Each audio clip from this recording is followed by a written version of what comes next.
అన్ని పార్టీలకు సంబంధించినటువంటి బీసీ నాయకుల ఆధ్వర్యంలో సిద్దిపేట జిల్లాలో పూర్తిగా పనిచేయడం జరిగింది। సిద్దిపేట జిల్లాలో బంద్లో భాగంగా ఈరోజు తోట మండలంలో కూడా తోట మండల కేంద్రంలో తోట మండలంలో ఉన్నటువంటి గ్రామాల్లో కూడా స్వచ్ఛందంగా చాలా మంది ఈ రోజు షాపులు పనిచేయడం అనేది జరిగింది। విద్యా సంస్థలు, పెట్రోల్ బంకులు, ఇలా హోటల్స్ అన్ని కూడా స్వచ్ఛందంగా పనిచేయడం అనేది జరిగింది।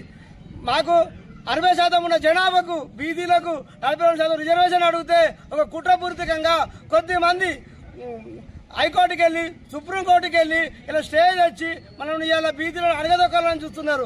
రిజర్వేషన్ మాకు కాదు, 89% ఉన్న మీ ఓసీలకు మేము రిజర్వేషన్ ఇచ్చి మిగతా స్థానంలోనే మా మైనార్టీలు, మా ఎస్సీలు, మా ఎస్టీలు, మా బీసీలను పోటీ చేయాలని మేము ఈ బంద్ ద్వారా మేము తెలియజేస్తున్నాం। జిల్లా జేఏసీ ఆధ్వర్యంలో, జిల్లా జేఏసీ బీసీ ఆధ్వర్యంలో జిల్లా బంద్లో భాగంగా ఈరోజు తోట మండల కేంద్రంలో కూడా అన్ని రకాల దుకాణాలను, సముదాయాలను కూడా బంద్ చేయించడం జరిగింది।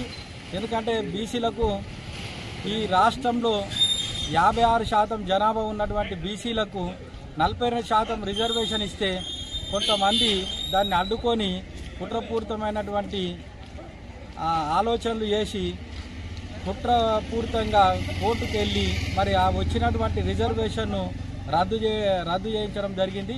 మరి ఈ బీసీలకు 56% ఇవ్వకపోయినా ఈ రాష్ట్ర ప్రభుత్వం బీసీల తరఫున కూడా పోరాడి 42% ఖచ్చితంగా ఇప్పించాలని అన్ని పార్టీలు కూడా 42% ప్రభుత్వ పరంగా, ఒకవేళ కోర్టు పరంగా న్యాయం జరగకపోతే తప్పకుండా అన్ని పార్టీలు కూడా ఆలోచించి 42% రిజర్వేషన్ ఇవ్వాలని కోరుకుంటూ